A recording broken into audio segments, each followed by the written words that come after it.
Pascal's triangle.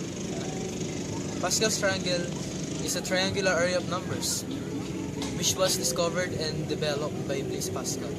But according to history, Chinese people are the first one to use this kind of triangle, while Blaise Pascal is the one who developed its importance. In mathematics, we can use Pascal's triangle to find the coefficients of the expanded form of a binomial. In mathematics, we can use Pascal's triangle to find the coefficients of the expanded form of a binomial. Well, it's easy for us to calculate if the exponent of a binomial is small, but if the exponent gets bigger or larger, well, it's kinda hard for us to compute this because it will take time if we compute it manually. So we will use Pascal's triangle to show the simplest way to find the coefficients of a binomial having a big amount of exponent. Big amount or big number of exponent.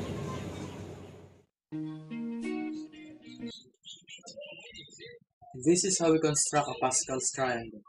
First, you have to put number 1. This number 1 represents the origin, or the 0th row. After that, you have to put another 2 ones below the first number.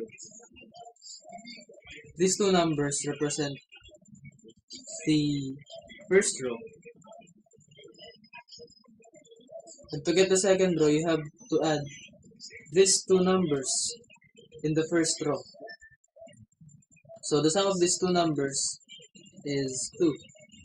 After getting the sum, you have to place number 1 at the beginning and at the end of the sum.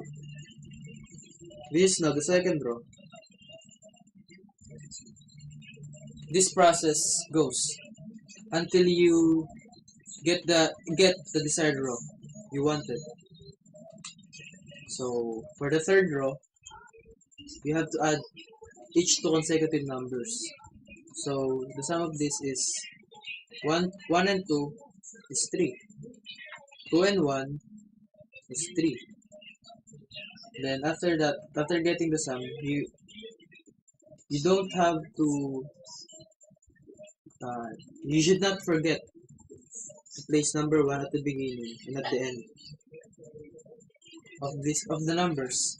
This is now the third row. And for the fourth row, the sum of this 1 and 3 is 4. The sum of this 3 and 3 is 6.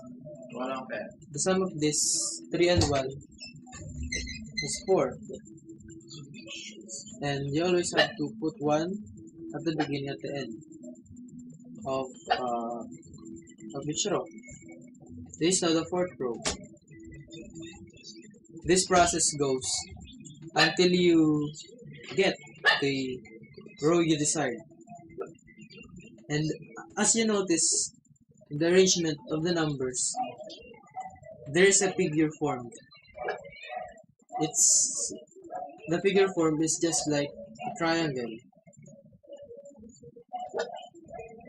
That's why this triangular arrangement of numbers is called Pascal's triangle, because the one who developed this kind of triangle is Blaise Pascal.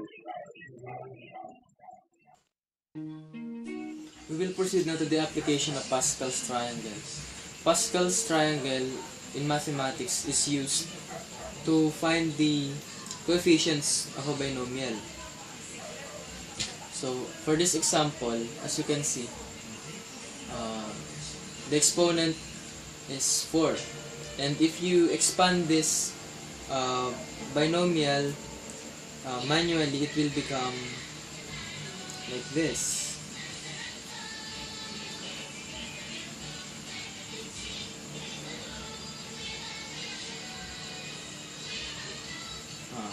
Quantity of x plus y times the quantity of x plus y times the quantity of x plus y times the quantity of x plus y. If you solve this manually, it will take you some time to solve this and find each coefficient. And so we will use Pascal's triangle to find the simple way to we will use Pascal's triangle to find the coefficients in a simple way. Since the exponent is 4, in Pascal's triangle, we will look for the fourth row because the exponent in a binomial refers to the number of rows in Pascal's triangle. So since 4, we will use the fourth row. We will use the fourth row, especially the numbers in the fourth row. So the coefficients that we will use is 1, 4, 6, 4, and 1.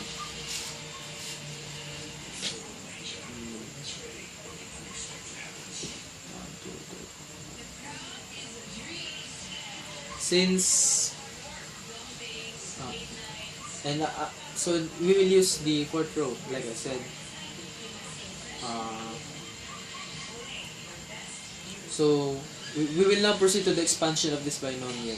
So if we expand this binomial, it will become x is to the fourth plus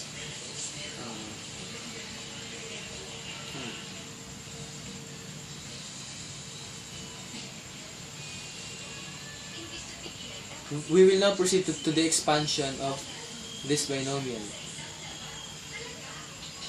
So if we expand this binomial, it will be x to the fourth, then x cubed, y squared, then x squared, sorry.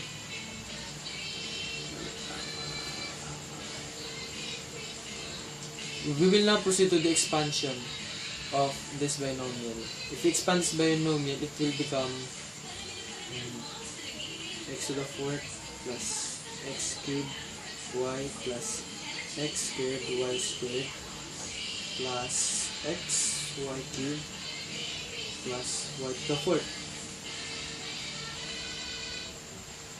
And this is not the complete expansion of this binomial because we only expanded the variables in the binomial. Since the exponent is 4, we will use the numbers in the fourth row of Pascal's triangle. We will put or place the numbers, each numbers, in corresponding variables. So it will be 1x to the fourth plus 4x cubed y plus 6x squared y squared plus 4xy cubed plus 1 to the fourth.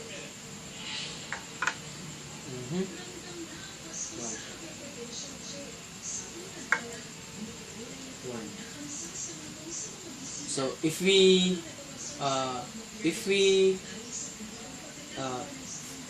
simplify this expression, it will be the fourth, then 4x cubed y plus 6x squared y squared plus 4x y cubed plus 1 to the fourth. This is the answer of the expanded form of this binomial. Plus 4x cubed y plus 6x squared y squared plus 4x y cube is equal to